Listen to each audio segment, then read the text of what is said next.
तो साथियों नमस्कार और स्वागत है आप सभी का।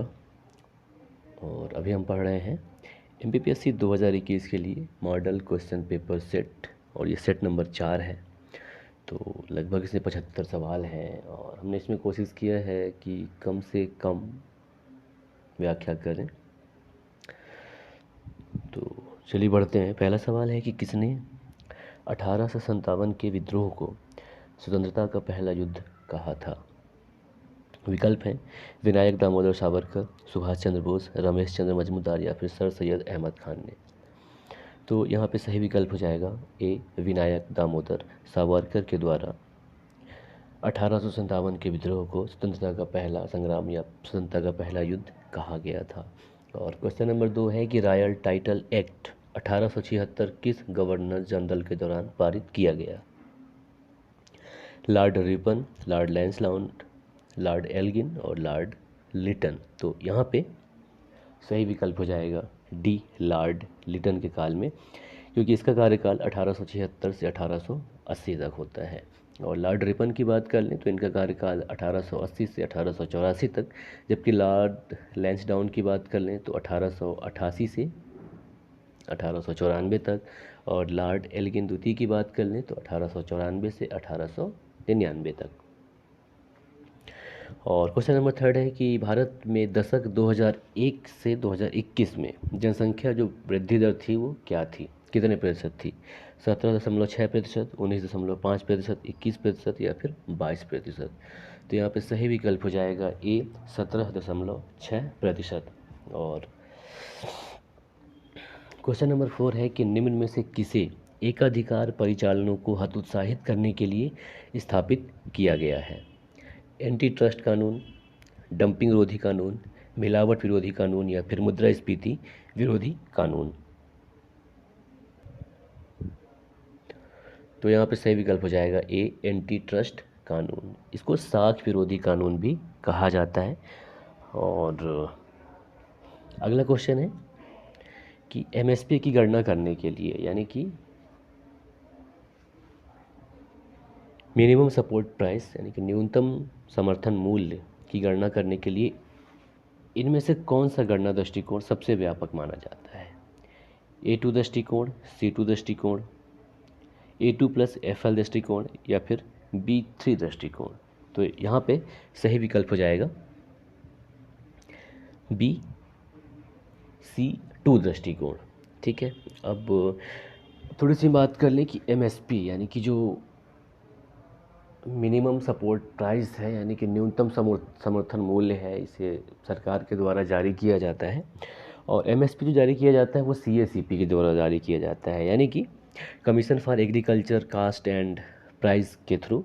और पहले इसका नाम कृषि लागत आयोग था, कृषि मूल्य आयोग था। और अब क्या कर दिया गया, ये जो कृषि CACP है इसकी स्थापना 1965 में की गई थी और उस समय इसका नाम कृषि मूल्य आयोग था। और 1985 में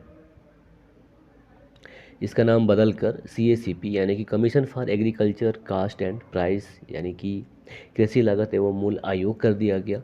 और ये जो दृष्टिकोण अपनाती है MSP निर्धारित करने के लिए, तो जो उसमें A2 दृष्टिकोण है, इसमें क्या होता है कि बीज, उर्वरक, श्रम और ये सब जो इनपुट आते हैं उनकी लागत को शामिल किया जाता है। जबकि A2+FL दृष्टिकोण में तो A2 और जो पारिवारिक श्रम है यानी कि फैमिली लेबर है उसकी लागत को भी इसमें शामिल किया जाता है। जबकि C2 दृष्टिकोण की बात कर ले तो इसमें क्या होता है, इस दृष्टिकोण में भूमि पर निहित किराया और पूंजीगत संपत्ति, साथ ही साथ A2+FL को भी जो उस पर ब्याज मिलता है उसको भी शामिल किया जाता है। तो यहाँ पे MSP की गणना करने के लिए सबसे जो व्यापक दृष्टिकोण है वो C2 हो जाएगा। ठीक है, यानी कि 5 का क्वेश्चन नंबर का विकल्प B सही होगा, C2 दृष्टिकोण। आगे बढ़ते हैं क्वेश्चन नंबर 6 की तरफ। तो इनमें से क्वेश्चन नंबर 6वां है कि इनमें से कौन सी विशेषता संसदात्मक शासन व्यवस्था की विशेषताओं में से एक है। संसदीय शासन व्यवस्था की विशेषता, पहला है कि राष्ट्रपति देश का प्रमुख होने के साथ साथ सरकार का भी प्रमुख होता है। और विकल्प बी है कि कैबिनेट एक सलाहकारी निकाय है। और विकल्प सी है कि सामूहिक जिम्मेदारी का सिद्धांत है। और डी है कि राष्ट्रपति संसद के किसी भी सदन को भंग नहीं कर सकता। तो बताना है कि इनमें से कौन सा एक सत्य है। तो विकल्प यहाँ पे सी जो है वो सही हो जाएगा कि सामूहिक जिम्मेदारी का सिद्धांत है, बाकी तीनों गलत है। तो विकल्प सी सही हो जाएगा, सामूहिक जिम्मेदारी का सिद्धांत। आगे बढ़ते हैं क्वेश्चन नंबर 7 की तरफ। क्वेश्चन नंबर 7 है कि दलीय व्यवस्था किस एक व्यापक व्यवस्था का अंग है? सामाजिक व्यवस्था, आर्थिक व्यवस्था, राजनीतिक व्यवस्था या फिर अंतर्राष्ट्रीय व्यवस्था। तो यहाँ पे सही विकल्प हो जाएगा सी, राजनीतिक व्यवस्था। आगे बढ़ते हैं क्वेश्चन नंबर 8 की तरफ। तो क्वेश्चन नंबर 8 है कि किस समूह को चाल्कोजेंस के नाम से जाना जाता है? ये आवर्त सारणी की बात हो रही है, ठीक है। समूह 2, समूह 1, समूह 16 या फिर समूह 17। तो यहाँ पे सही विकल्प हो जाएगा सी, समूह 16। तो ये जो समूह 16 है, समूह 16 के तत्वों को चाल्कोजेंस कहा जाता है, क्योंकि समूह 16 के रासायनिक तत्व होते हैं। इनमें ऑक्सीजन परिवार के जितने भी सदस्य होते हैं वो आते हैं, यानी कि इसको ऑक्सीजन परिवार के रूप में भी जाना जाता है चाल्कोजेंस को। और समूह 16 में जो तत्व आते हैं उनकी बात कर लें तो इसमें शामिल हैं ऑक्सीजन, सल्फर, सेलेनियम, टेल्यूरियम और एक रेडियो एक्टिव तत्व पोलोनियम आते हैं ऑक्सीजन परिवार के समूह में, ठीक है। अब आगे बढ़ते हैं क्वेश्चन नंबर 9 की तरफ। तो क्वेश्चन नंबर 9 है कि सिरका का रासायनिक नाम क्या है? Acetic acid, citric acid, lactic acid या फिर फार्मिक एसिड। तो यहाँ पे सही विकल्प हो जाएगा ए, एसिटिक एसिड। और क्वेश्चन नंबर 10 है, क्वेश्चन नंबर 10 है कि अभी हाल ही में प्रेसिडेंट ने किस आईएनएस को प्रतिष्ठित प्रेसिडेंट कलर प्रदान किया है? यानी कि अभी हाल ही में भारत के राष्ट्रपति द्वारा किस आईएनएस को, यानी कि इंडियन नावल सर्विस को प्रतिष्ठित प्रेसिडेंट कलर प्रदान किया है? आईएनएस विक्रांत को, आईएनएस वलसुरा को, आईएनएस कलवेरी को या फिर आईएनएस खंडेरी को। तो यहाँ पर सही विकल्प हो जाएगा बी, आईएनएस वलसुरा को। आईएनएस विक्रांत रिटायर हो चुका है और आईएनएस कलवेरी और खंडेरी ये जो है प्रोजेक्ट 75 के तहत इनको बनाया जा रहा है। अब थोड़ी सी हम बात कर लें, जो प्रेसिडेंट कलर यानी कि राष्ट्रपति जो रंग है ये प्रदान जो किया जाता है, तो ये होता क्या है कि शांति और युद्ध दोनों ही समय में राष्ट्र को असाधारण सेवा जब प्रदान की जाती है तो उसी के सम्मान में सैन्य इकाई को राष्ट्रपति के द्वारा एक निशान प्रदान किया जाता है। और इसी संदर्भ में इतिहास कुछ ऐसा है कि जब भारतीय नौसेना ये पहली ऐसी सशस्त्र सेना थी जिसे कि 27 मई 1951 को डॉक्टर राजेंद्र प्रसाद के द्वारा राष्ट्रपति निशान से सम्मानित किया गया था। और आईएनएस वलसुरा की बात करें तो आईएनएस वलसुरा भारत के लिए बहुत ही प्राचीन है, इसका अस्तित्व 1942 से है, ठीक है। जब सेकेंड वर्ल्ड वॉर हुआ था तो उस समय रॉयल इंडियन नेवी की मारक क्षमता को बढ़ाने के लिए परिचालन आवश्यकता को देखते हुए एक उन्नत टॉरपीडो प्रशिक्षण स्कूल का निर्माण कराया गया था। और फिर क्या हुआ, स्वतंत्रता के बाद 1 जुलाई 1950 को इस यूनिट का नाम बदलकर आईएनएस वलसुरा कर दिया गया था। तो इसे ही इसके असाधारण सेवा के सम्मान में राष्ट्रपति के द्वारा प्रेसिडेंट कलर या राष्ट्रपति रंग, राष्ट्रपति निशान प्रदान किया गया है आईएनएस वलसुरा को। तो क्वेश्चन नंबर 10 का सही विकल्प हो जाएगा बी, आईएनएस वलसुरा। अब आगे बढ़ते हैं क्वेश्चन नंबर 11। तो क्वेश्चन नंबर 11 है कि हाल ही में दिल्ली नगर निगम संशोधन विधेयक 2022 लोकसभा में पेश किया गया। यह विधेयक संसद द्वारा पारित दिल्ली नगर निगम के किस अधिनियम में संशोधन करेगा? तो एक चीज़ ध्यान दीजिएगा दिल्ली सरकार के बारे में कि जो दिल्ली की विधानसभा है उनके पास होम डिपार्टमेंट या गृह मंत्रालय नहीं है, बल्कि ये केंद्र सरकार के पास होता है। तो विकल्प दिए गए हैं दिल्ली नगर निगम अधिनियम 1955, और दूसरा है 1991, और तीसरा है 1957, और चौथा है 1962। तो हमको बताना है कि इनमें से ये जो संशोधन हुआ है 2022 में ये किस अधिनियम में संशोधन करेगा? तो ये करेगा विकल्प सी में कि दिल्ली नगर निगम अधिनियम 1957 में ये संशोधन करेगा।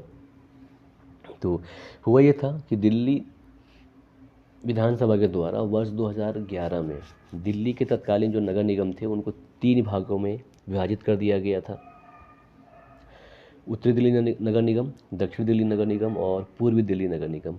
और ये जो वर्तमान विधेयक है ये तीनों नगर निगम का एकीकरण का प्रयास करने का काम करेगा, ठीक है।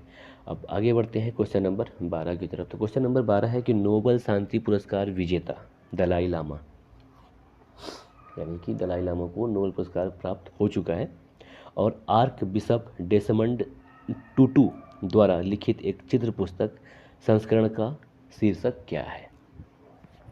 The little book of joy, happiness changing the world, the book of joy, या फिर the art of happiness at work. तो यहाँ पर सही विकल्प हो जाएगा A, the little book of joy. ये एक इनका चित्र पुस्तक आ रहा है। और अगर हम बात करें दलाई लामा के बारे में, तो वर्ष 1989 में, यानी कि 1989 में इनको शांति का नोबेल पुरस्कार मिला था। आगे बढ़ते हैं क्वेश्चन नंबर 13 की तरफ।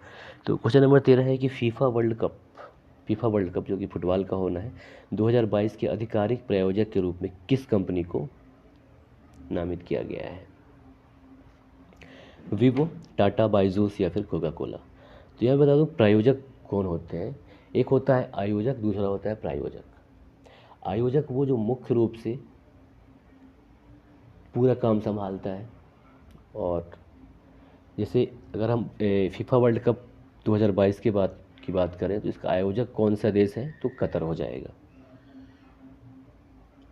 और प्रायोजक की बात कर रहे हैं, तो प्रायोजक वो है जो आयोजक को कुछ राशि देकर अपना नाम उसमें जुड़वाता है, उसे प्रायोजक कहते हैं। तो फीफा विश्व कप जो कतर में होना है अक्टूबर नवंबर में, तो 2022 के आधिकारिक प्रायोजक के रूप में जो किस कंपनी को नामित किया गया है, तो वो है बायजूस,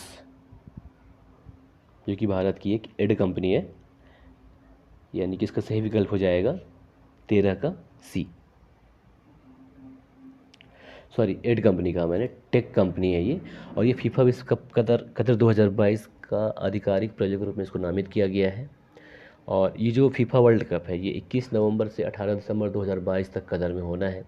और ये जो बायजूस टेक कंपनी है, इसका मुख्यालय बंगलुरु में है, और इसके 21 देशों में कार्यालय हैं, और इसके जो उत्पाद हैं 120 से अधिक देशों में मौजूद हैं।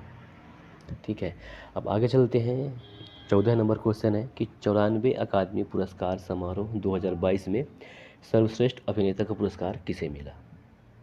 Xavier Bardem, Benedict Cumberbatch, Andrew Georgia या फिर विल स्मिथ। तो यहाँ पे सही विकल्प हो जाएगा डी, विल स्मिथ।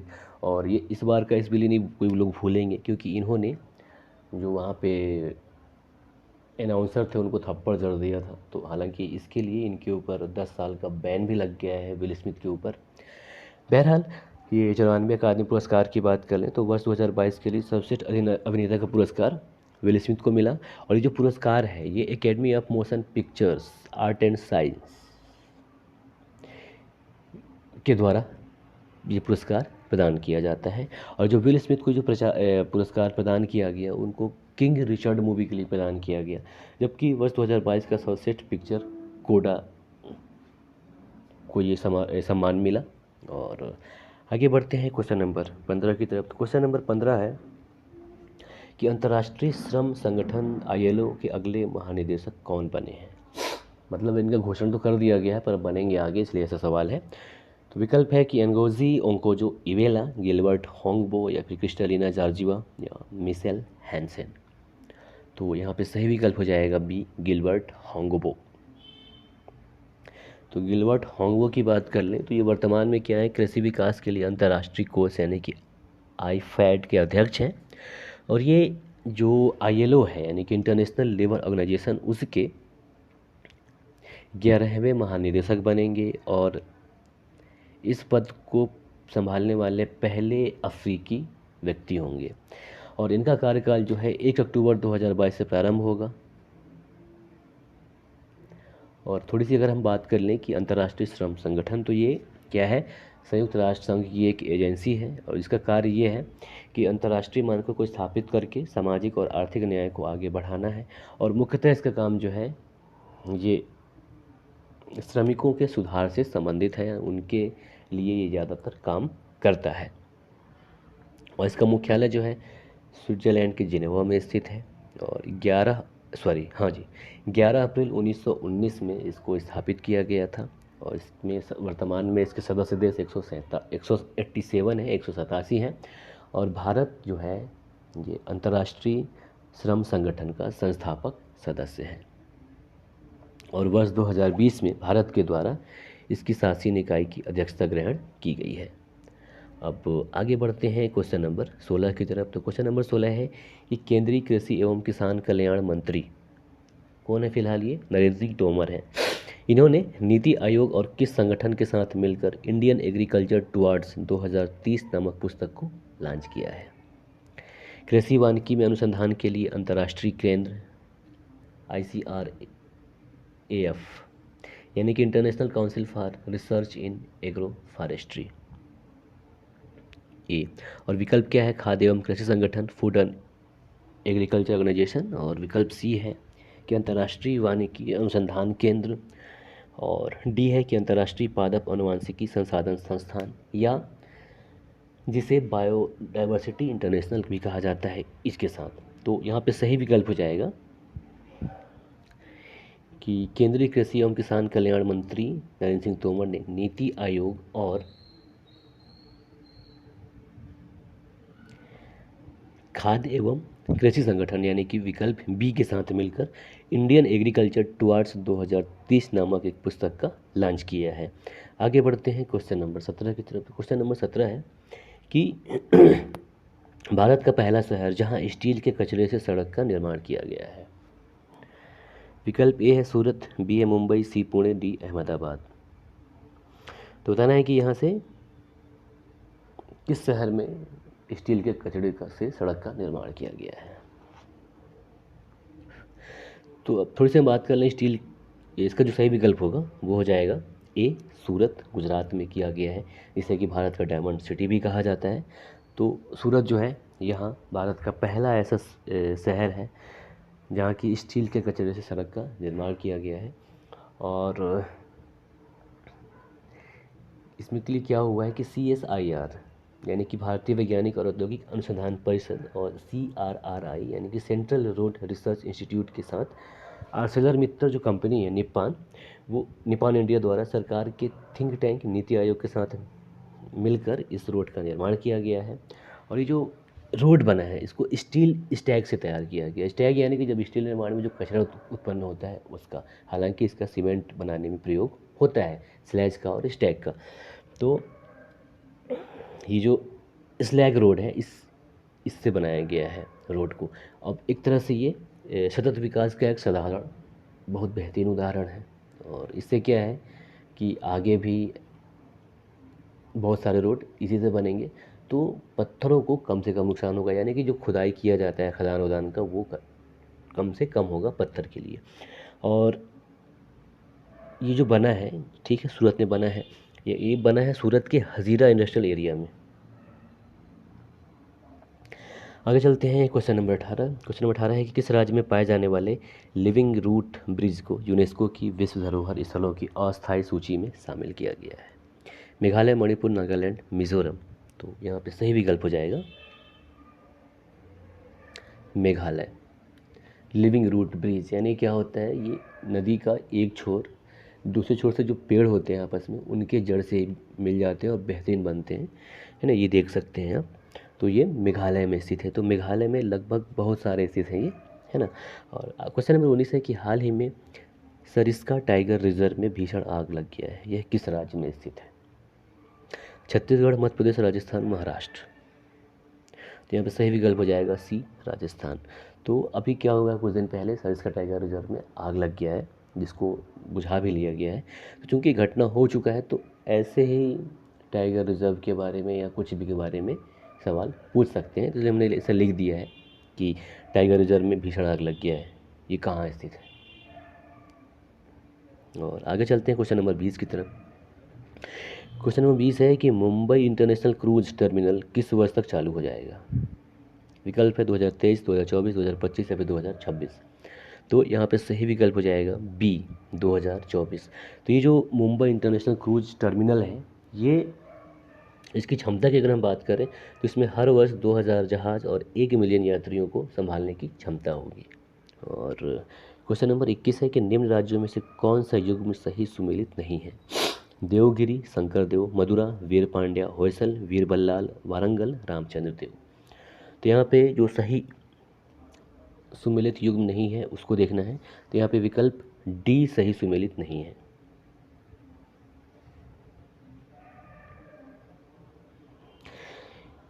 देखिए वारंगल जो राजवंश है, यानी जो वारंगल राज्य है, यहाँ काकतीय वंश का शासन था और इसके संस्थापक रुद्र प्रथम थे। जबकि देवगिरी के शासक रामचंद्र देव थे और रामचंद्र देव के बाद शंकर देव आते हैं। तो विकल्प यहाँ पे डी हो जाएगा, ये जो सही सुमेलित नहीं है। और रामचंद्र देव की थोड़ी सी बात कर लें तो ये अलाउद्दीन खिलजी के आक्रमण के समय देवगिरी के शासक थे और ये कला और साहित्य के बेहतरीन संरक्षक थे। और आगे बढ़ते हैं क्वेश्चन नंबर 22 की तरफ। तो क्वेश्चन नंबर 22 है कि बंगाल के मिदनापुर में किस वर्ष जाति सरकार का गठन किया गया था? 1939 में, 40 में, 41 में या फिर 1942 में? तो यहाँ पे सही विकल्प हो जाएगा डी 1942 में। हुआ यह था कि 9 अगस्त 1942 को जब पूरे भारत में जो शीर्ष नेता थे उनकी गिरफ्तारी कर ली गई थी। तो भारत में जो आंदोलन चल रहा था, भारत छोड़ो आंदोलन, तो उसमें स्थानीय लोगों के द्वारा इसे अपने हाथ में ले लिया गया। और ऐसे ही समय में बंगाल प्रांत के मिदनापुर जिले के तामलुक उप विभाग में लोगों ने ब्रिटिश शासन के खिलाफ एक समानांतर शासन प्रणाली का गठन कर लिया, जो कि 1942 से 1944 तक चलता है। और इसके अन्य नाम ताम्रलिप्ति जाति सरकार और थाना जाति सरकार के रूप में भी जाना जाता है। और आगे बढ़ते हैं क्वेश्चन नंबर 23 की तरफ। क्वेश्चन नंबर 23 है कि धार्मिक अयोग्यता संबंधी कानून, जिसे कि लक्ष्य कानून भी कहा जाता है, ये कब पारित किया गया था? 1850 में, 1833 में, 1909 में या फिर 1919 में? तो यहाँ पे सही विकल्प हो जाएगा ए 1850 में। तो क्या हुआ था, ये जो कानून है इसको 1850 में पारित किया गया, तो यहाँ पे सही विकल्प हो जाएगा ए। और इसमें हुआ ये था कि जो भी हिंदू व्यक्ति ईसाई धर्म स्वीकार कर लेगा उसे पैतृक अधिकारों से वंचित नहीं किया जाएगा। और जब ये किया तो उस समय भारत का गवर्नर जनरल लॉर्ड डलहौजी था। 1848 से 1856 तक उसका कार्यकाल था। और क्वेश्चन नंबर 24 है कि MS पावर पॉइंट में स्लाइड शो के लिए किस शॉर्टकट कुंजी का प्रयोग किया जाता है? F1 का, F2 का, F3 का या फिर F5 का? तो यहाँ पे सही विकल्प हो जाएगा डी F5। और क्वेश्चन नंबर 25 है कि लाइनक्स क्या है? कंप्यूटर सिस्टम है, ऑपरेटिंग सिस्टम है, एप्लीकेशन सॉफ्टवेयर का भाग है या फिर CPU डिवाइस का एक प्रकार है? तो यहाँ पे सही विकल्प हो जाएगा बी ऑपरेटिंग सिस्टम। और क्वेश्चन नंबर 26 है कि ईमेल खाते के स्टोरेज एरिया को सामान्यतः क्या कहा जाता है? अटैचमेंट, हाइपरलिंक, मेल बॉक्स या फिर IP एड्रेस? तो यहाँ पे सही विकल्प हो जाएगा सी मेल बॉक्स। और क्वेश्चन नंबर 27 की बात कर लें तो क्वेश्चन नंबर 27 है कि SMPS का क्या अर्थ है या क्या मतलब है, क्या फुल फॉर्म है? विकल्प ए है switch mode power supply, B है सर्विस मोड पावर सप्लाई और सी है सिक्योर मोड पावर सप्लाई और डी है सिक्योर मोड पावर सप्लाई। तो यहाँ पे सही विकल्प हो जाएगा A switch mode power supply. और क्वेश्चन नंबर 28 की बात कर लें तो क्वेश्चन नंबर 28 है कि माइक्रोसॉफ्ट ऑफिस जो है ये किसका उदाहरण है? Close source software, open source software, क्षैतिज मार्केट सॉफ्टवेयर या फिर वर्टिकल मार्केट सॉफ्टवेयर? तो विकल्प यहाँ पे सी सही हो जाएगा, क्षैतिज मार्केट सॉफ्टवेयर, क्योंकि ये फ्री में नहीं मिलता।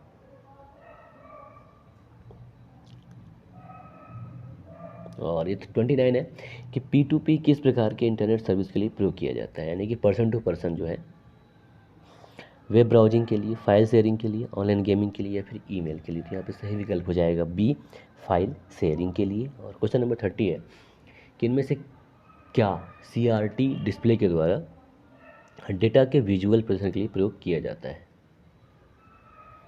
इलेक्ट्रॉन गन, द्रवित क्रिस्टल डायोड, प्रकाश उत्सर्जक डायोड या फिर प्लाज्मा पैनल? तो यहाँ पे सही विकल्प हो जाएगा ए इलेक्ट्रॉन गन। और क्वेश्चन नंबर 31 है कि इलेक्ट्रॉनिक उपकरणों के संबंध में PDA का पूर्ण रूप क्या है? पब्लिक डिजिटल असिस्टेंट या फिर पर्सनल डिजिटल असिस्टेंट या पर्सनल डायनेमिक असिस्टेंट या पब्लिक डायनेमिक असिस्टेंट? तो इसका सही विकल्प हो जाएगा बी पर्सनल डिजिटल असिस्टेंट। और क्वेश्चन नंबर 32 है कि अन्य अवयवों के साथ माइक्रो प्रोसेसर जिस आधार से जुड़ा होता है उसे क्या कहा जाता है? स्विच बोर्ड, मदरबोर्ड, प्लेटफॉर्म या फिर इंटरफेस कार्ड? तो यहाँ पे सही विकल्प क्या हो जाएगा? B mother board. और क्वेश्चन नंबर 33 है कि वर्ष 1964 में किसके द्वारा माउस का आविष्कार किया गया था? Tim Berners-Lee, doctor Douglas Engelbart, Christopher Latham Sholes, या फिर इनमें से कोई भी नहीं। तो यहाँ पे सही विकल्प हो जाएगा बी, डॉक्टर डगलस इंजेलबार्ट के द्वारा माउस का आविष्कार वर्ष 1964 में किया गया था। और क्वेश्चन नंबर 34 है कि एंटीवायरस किस प्रकार का सॉफ्टवेयर है? सिस्टम, एप्लीकेशन, यूटिलिटी, या फिर फर्मवेयर। तो यहाँ पे सही विकल्प हो जाएगा सी, एंटीवायरस यूटिलिटी प्रकार का सॉफ्टवेयर है। सही विकल्प सी, यूटिलिटी। और क्वेश्चन नंबर 35 है कि सामुदायिक विकास कार्यक्रम कब चलाया गया, कब प्रारंभ किया गया? विकल्प ए है 1950, बी है 1952, सी है 1953 और डी है 1956। तो यहाँ पे सही विकल्प हो जाएगा बी, 1952। सामुदायिक विकास कार्यक्रम को 2 अक्टूबर 1952 से प्रारंभ किया गया। और क्वेश्चन नंबर 36 है कि विधिवत पंचायती राज प्रारंभ करने वाला देश का प्रथम राज्य कौन सा है? तो ये आपको बिल्कुल पता होना चाहिए कि विधिवत मध्य प्रदेश है। विकल्प सी सही हो जाएगा यहाँ पे। और सबसे पहले, हालांकि अविधिवत या प्रारंभिक तौर पे, राजस्थान राज्य था। और क्वेश्चन नंबर 37 है कि मध्य प्रदेश में ग्राम स्वराज की स्थापना कब की गई? 26 जनवरी 2001, 26 जनवरी 2002, 15 अगस्त 2001, या फिर 15 अगस्त 2002। तो यहाँ पे सही विकल्प हो जाएगा ए, 26 जनवरी 2001 को मध्य प्रदेश में ग्राम स्वराज की स्थापना की गई। और क्वेश्चन नंबर 38 है कि मध्य प्रदेश राज्य निर्वाचन आयोग का गठन कब किया गया? तो मध्य प्रदेश राज्य निर्वाचन आयोग का गठन जो है 1 फरवरी 1994 को किया गया, यानी कि विकल्प यहाँ पे ए सही है। ठीक है। और क्वेश्चन नंबर 39 है कि सुभद्रा कुमारी चौहान समारोह का आयोजन कहाँ किया जाता है? ग्वालियर, झांसी, जबलपुर, या फिर इंदौर। तो इसका सही विकल्प हो जाएगा सी, जबलपुर। और क्वेश्चन नंबर 40 है कि हीमोग्लोबिन कहाँ पाई जाती है? आरबीसी में, डब्ल्यूबीसी में, प्लेटलेट्स में, या फिर बोन मैरो में। तो यहाँ पे सही विकल्प हो जाएगा ए, आरबीसी में। ये क्या करती है? ऑक्सीजन का परिवहन करती है, फेफड़ों से अन्य स्थानों तक ऑक्सीजन को ले जाने का काम आरबीसी करती है। और आरबीसी का जो निर्माण होता है वो होता है कहाँ? अस्थि मज्जा या बोन मैरो में। ठीक है। और क्वेश्चन नंबर 41 है कि शरीर में ताप स्थायी को कौन सी ग्रंथि धारण करता है, यानी किसके द्वारा शरीर का तापमान स्थिर रहता है? पीनियल ग्लैंड के द्वारा, थायराइड ग्लैंड, या फिर पीयूष ग्लैंड, या फिर हाइपोथैलेमस। तो यहाँ पर सही विकल्प हो जाएगा डी, हाइपोथैलेमस। और क्वेश्चन नंबर 42 है कि एनीमिया रोग किसके द्वारा होता है? आयरन की कमी के कारण, मलेरिया के इन्फेक्शन के कारण, या फिर अपर्याप्त साफ सफाई के कारण, या फिर इनमें से कोई भी नहीं। तो यहाँ पे सही विकल्प हो जाएगा ए, आयरन की कमी के कारण अनीमिया रोग होता है। और क्वेश्चन नंबर 43 है कि दूध का रंग पीला क्यों होता है? कैरोटीन के कारण, वसा के कारण, प्रोटीन के कारण, या फिर इनमें से कोई भी नहीं। तो यहाँ पे सही विकल्प हो जाएगा ए, कैरोटीन के कारण। तो क्या होता है कि जो गाय का दूध होता है उसका रंग सफ़ेद होता है, सॉरी, उसका हल्का पीलापन होता है। तो गाय का दूध का हल्का पीलेपन का वजह है कैरोटीन, जबकि जो भैंस का दूध होता है वो लगभग सफ़ेद होता है, उसका वजह होता है कैल्शियम। तो गाय के दूध में कैरोटीन उपस्थित होता है और भैंसी के दूध में कैल्शियम उपस्थित होता है। और क्वेश्चन नंबर 44 है कि भारत के किस राज्य में कॉफ़ी का सर्वाधिक उत्पादन होता है? केरल, कर्नाटक, तमिलनाडु, या फिर असम। तो यहाँ पे सही विकल्प हो जाएगा बी, कर्नाटक राज्य में कॉफ़ी का सर्वाधिक उत्पादन होता है। और 45 की बात कर ले तो क्वेश्चन नंबर 45 है कि भारतीय जीवन बीमा निगम की स्थापना कब की गई थी? 1951 में, 1953 में, 1956 में, या फिर 1965 में। तो यहाँ पे सही विकल्प हो जाएगा सी, 1956 में। और 46 है कि इंद्रावती जल विद्युत परियोजना किस राज्य की बहुउद्देशीय परियोजना है? गुजरात, महाराष्ट्र, ओडिशा, या फिर तमिलनाडु। तो यहाँ पे सही विकल्प हो जाएगा सी, ओडिशा। तो ये इंद्रावती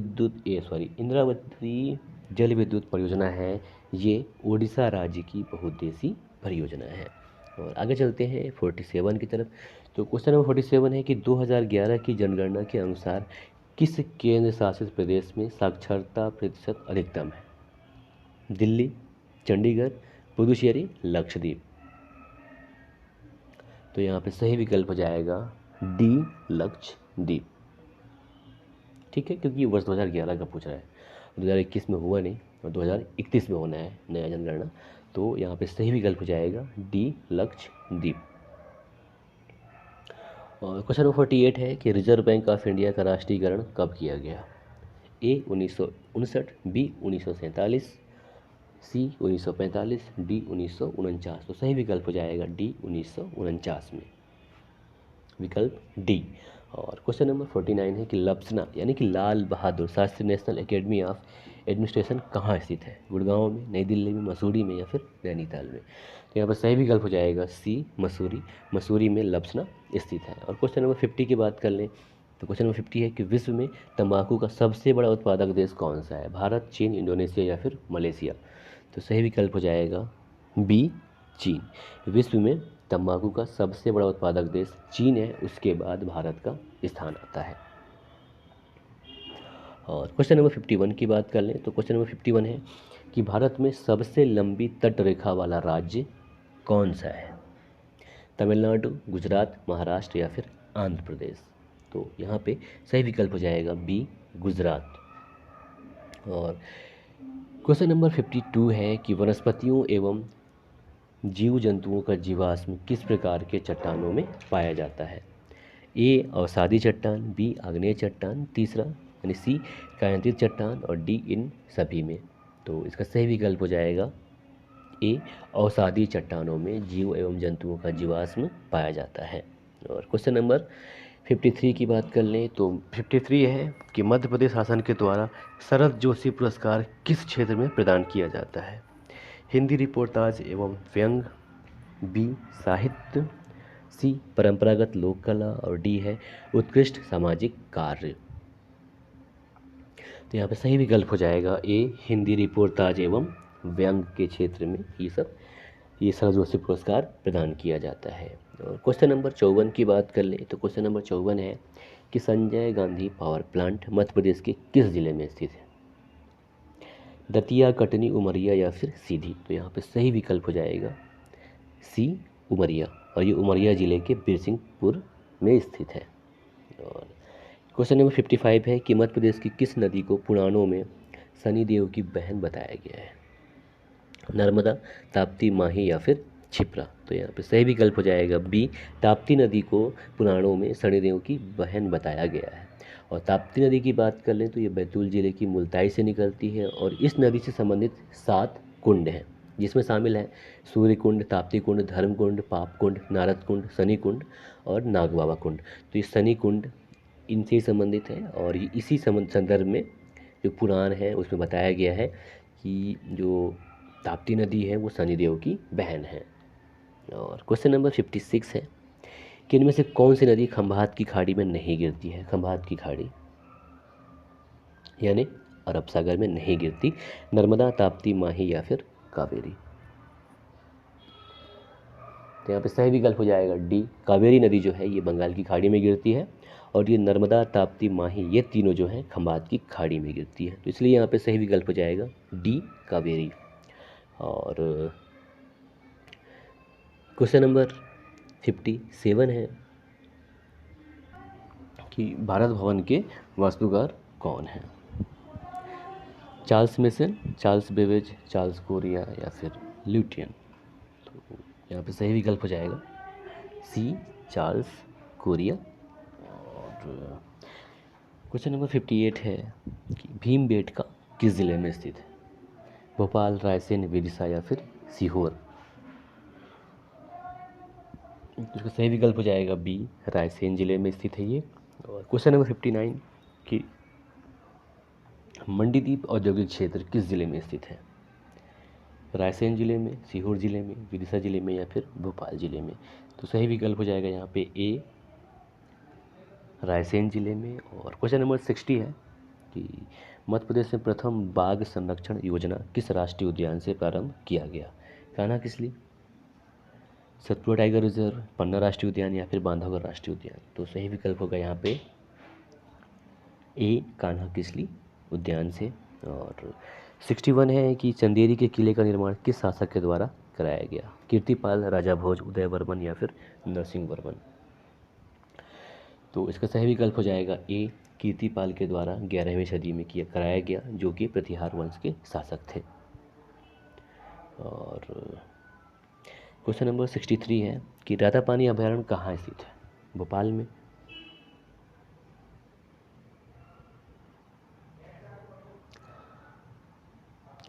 सॉरी, क्वेश्चन नंबर 62 की बात कर लें तो क्वेश्चन नंबर 62 है कि भीमबेटका की खोज किसके द्वारा की गई, जीएस घुरिये, विष्णु वाकरकर, दयाराम साहनी या फिर विल्किंसन के द्वारा। तो यहाँ पे सही विकल्प हो जाएगा बी विष्णु वाकरकर के द्वारा भीमबेटका की खोज की गई थी।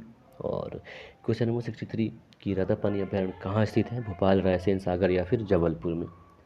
तो सही विकल्प हो जाएगा इसका बी रायसेन। और क्वेश्चन नंबर 64 है कि चटकोरा नृत्य किन आदिवासी समुदाय के द्वारा किया जाता है, बैगा, कुरकू, भील या फिर गोंड। तो यहाँ पे सही विकल्प हो जाएगा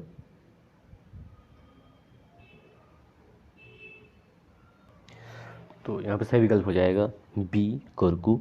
ये जो कोरकू आदिवासी समुदाय हैं, इनके द्वारा चटकोरा नृत्य किया जाता है। और क्वेश्चन नंबर 65 है कि गधों का मेला कहाँ लगता है, मध्य प्रदेश में, रीवा, सतना, सीधी या फिर छतरपुर। तो यहाँ पे सही विकल्प हो जाएगा बी मध्य प्रदेश के सतना जिले में, और सतना की चित्रकूट में लगता है गधों का मेला।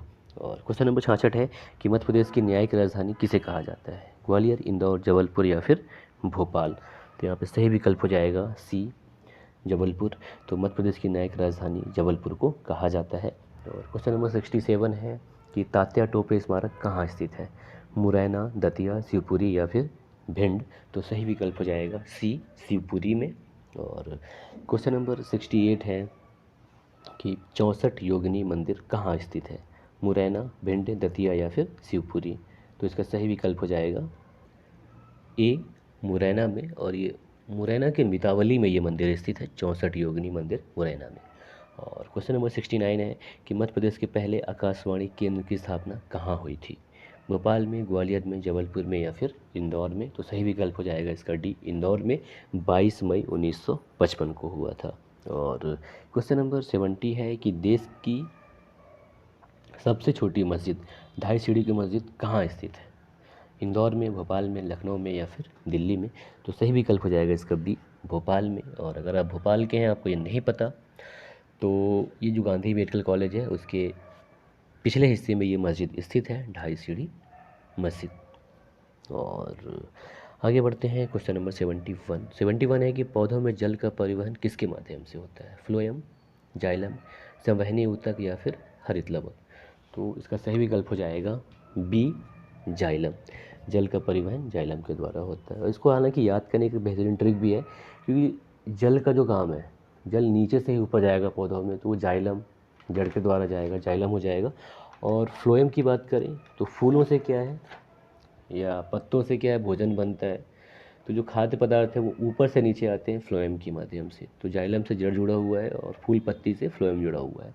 तो ऐसे भी इसको ध्यान रख सकते हैं। तो इसलिए यहाँ पे सही विकल्प होगा बी, पौधों में जल का परिवहन जाइलम के माध्यम से होता है। और क्वेश्चन नंबर 72 है कि फाइकोलॉजी में किसका अध्ययन किया जाता है, शैवाल का, फफूंद का, पौधों का या फिर कोशिकांगों का। तो यहाँ पर सही विकल्प हो जाएगा ए शैवाल का या एल्गी का। और क्वेश्चन नंबर 73 है कि एक सामान्य मानव की कोशिका में गुणसूत्रों की संख्या कितनी होती है, 46, 45, 44 या फिर 47। तो यहाँ पे सही विकल्प हो जाएगा ए 46। और 74 नंबर क्वेश्चन है कि बांस का वर्गीकरण किस में किया जाता है, वृक्ष में, झाड़ी में, घास में या फिर इनमें से कोई भी नहीं। तो सही विकल्प हो जाएगा सी घास। तो बांस का वर्गीकरण घास के अंतर्गत किया जाता है।